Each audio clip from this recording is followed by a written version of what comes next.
বিসমিল্লাহির রহমানির রহিম। আসসালামু আলাইকুম। আমার নির্বাচনী এলাকা 246 ব্রাহ্মণবাড়িয়া কসবা আখাউড়া 4 আসন। আমি সবাইকে জানাই আমার সালাম ও শুভেচ্ছা।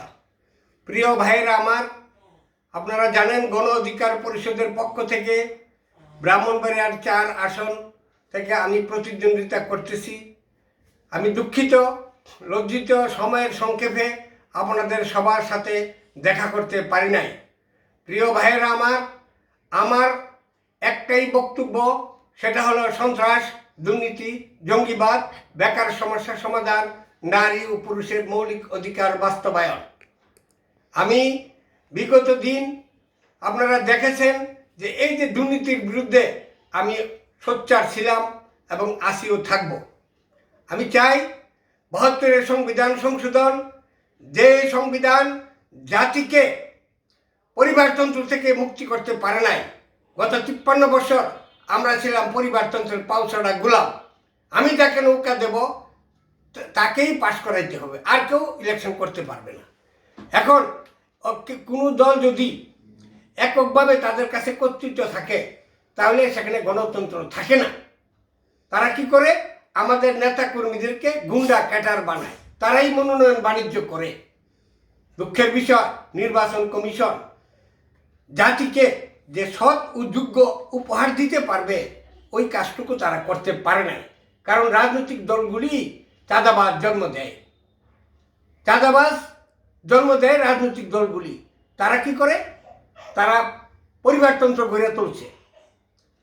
শেখ হাসিনার ছেলে আসবে, শেখ হাসিনার ছেলে বসবে, তারেক জিয়া আসছে, জিয়া রহমানের ছেলে বসবে, আর এরশাদ গেছে গা তার ভাই বসবে। আর আমাদের সন্তানরা হলো তাদের পাউছাটা গোলাম। এই গোলামের জিঞ্জির থেকে বাইর হওয়ার জন্য আমরা 24-এর চিন্তা চেতনাকে ও সংগ্রামকে স্বাগত জানিয়েছি। আমরা চাই 24-এর চেতনা বাস্তবায়ন হোক এবং হা ভোট দিয়ে জয়যুক্ত করুক। আপনাদের সবাইকে আমি আহ্বান জানাচ্ছি। প্রিয় ভাইয়েরা আমাদের এই ভাই একটি প্রশ্ন করেছেন আমাকে, সাংবাদিক ভাই, যে দ্বৈত নাগরিক এবং ঋণ খেলাপিদের বিরুদ্ধে কিছু বলার জন্য। দেখুন, বাংলাদেশে নির্বাচন কমিশন প্রায় 40,000 কোটি টাকা যারা আত্মসাৎ করেছে 45 জনকে নির্বাচনে বৈধতা দিয়েছে। তাইলে ওই 40,000 কোটি টাকা নির্বাচন কমিশন বাংলাদেশ ব্যাংকে জমা দিয়ে দেখ। তাহলে উনি কার দ্বারা 22 তাদেরকে দিছে। এরপর আসেন দ্বৈত নাগরিকদের কোনো নিয়ম নাই, আইন নেই যে ওনারা নির্বাচন করতে পারবে। নির্বাচন কমিশন স্বীকার করেছেন ওনার উপরে চাপ আছে। কে চাপ দিয়েছে? ডক্টর ইউনূস নাকি অন্য কেউ? তাহলে উনি চাপের দ্বারা 22 হয়ে গেছেন। কোন কারণে 22 হয়েছেন? জাতির কাছে তাকে জবাবদিহিতা করতে হবে একদিন। কারণ বিদেশি নাগরিকের সংবিধানে নাই। এই জন্য আমি রিট করেছি, আমি নির্বাচন কমিশনে আপিল করেছিলাম, হাইকোর্টেও রিট করছি, কিন্তু আশানুরূপ ফল পাই নাই। কারো দ্বারা 22 হয়ে গেছে নির্বাচন কমিশন, 22 হয়ে গেছে হাইকোর্ট। কিন্তু আমি যদি সুপ্রিম কোর্টে যাই, আমি বা অন্য কেউ যদি সুপ্রিম কোর্টে যায়, তাহলে এগুলি তো টিকবে না। তাহলে আপনারা যে 45 জন ঋণ খেলাপি এবং প্রায় 35 জন বিদেশি নাগরিককে নির্বাচন করার সুযোগ দিলেন, এখন যদি একজনও সুপ্রিম কোর্টে আপিল করে, তাহলে এই 80 জনের নির্বাচন কি আবার পরে হবে? আমি সেটা জাতির কাছে জানতে চাই। আমি প্রিয় কসবা ও আখাউড়াবাসী, আমি আপনাদের সহযোগিতা চাই। আমি আমার ট্রাক মার্কা ভোট দিয়ে আপনারা জয়যুক্ত করবেন। আমি যদি পার্লামেন্টে যেতে পারি, তাহলে আমি শুধু কসবা আখাউড়া না, সারা বাংলাদেশের 18 কোটি জনতার জন্য আমি অবদান রাখবো। আমার রাজনৈতিক প্রতিভা, চিন্তা চেতনাকে এগিয়ে নেওয়ার লক্ষ্যে আমি আপনাদের সহযোগিতা কামনা করি। আপনারা যদি দয়া করে একটা ভোট দেন, তাহলে কি হবে, পার্লামেন্টে যে এই 80 জন আছে, এই 80 জন তো বাদ পড়বে, এই আসনগুলি শূন্য হয়ে যাবে, পুনরায় এই আসনগুলিতে নির্বাচন দিতে হবে। সুতরাং ডক্টর ইউনূস সাহেবের কাছে আমি একটা অনুরোধ জানাই, আপনার রাজনৈতিক উপদেষ্টা হলো একটা বলদ, কারণ এই 80 জন লোক নির্বাচন করতেছে, কোনো প্রতিবাদ করে নাই, এর দায়িত্ব ডক্টর ইউনূসকে দিতে হবে এবং জ্বলন্ত পার্লামেন্ট হবে। আপনারা প্রধানমন্ত্রী কে হবে ঘোষণা দিতে পারবেন না। সুতরাং দেশবাসীর কাছে অনুরোধ জানাই, আপনারা যদি ঋণ খেলাপিদের মাফ করে দেন নির্বাচন করার জন্য, তাহলে সারা বাংলাদেশের ছাগল চোর, মুরগি চোর, গরু চোর যাদেরকে আটকে রেখা জেলে রাখছেন ছোটখাটো ঋণগুলির জন্য, তাদেরকেও মাফ করে আপনার দিতে হবে। আমরা রাজনীতি করি জাতীয় স্বার্থে, আমরা রাজনীতি পরিবারতন্ত্রের জন্য করি না। সুতরাং আমি আজকে আসি, কালকে থাকবো না। আমাকে অনেক হুমকি দিচ্ছে, অনেকে নানানভাবে আমাকে হয়রানি করতেছে যে আমি যেন জাতীয় ইস্যু নিয়ে কোনো কথা না বলি।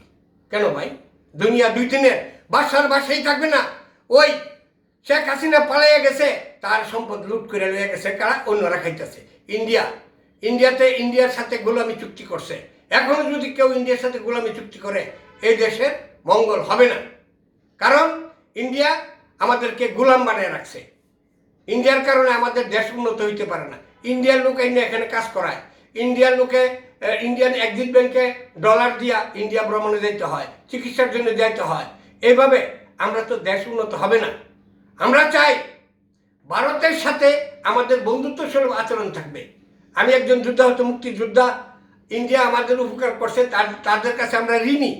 কিন্তু ভারতের এই আগ্রাসন ভূমিকা, ভারতের সাথে প্রতিবাদ করার মতো ক্ষমতা বাংলাদেশের। আরে ভারত তো পাকিস্তানের সাথে পারে না, বাংলাদেশের সাথে কি লড়বো তারা? বাংলাদেশ যদি লড়ে, তাহলে বাংলাদেশ 1 টাকা লাগবে না যুদ্ধ করতে ভারতের সাথে।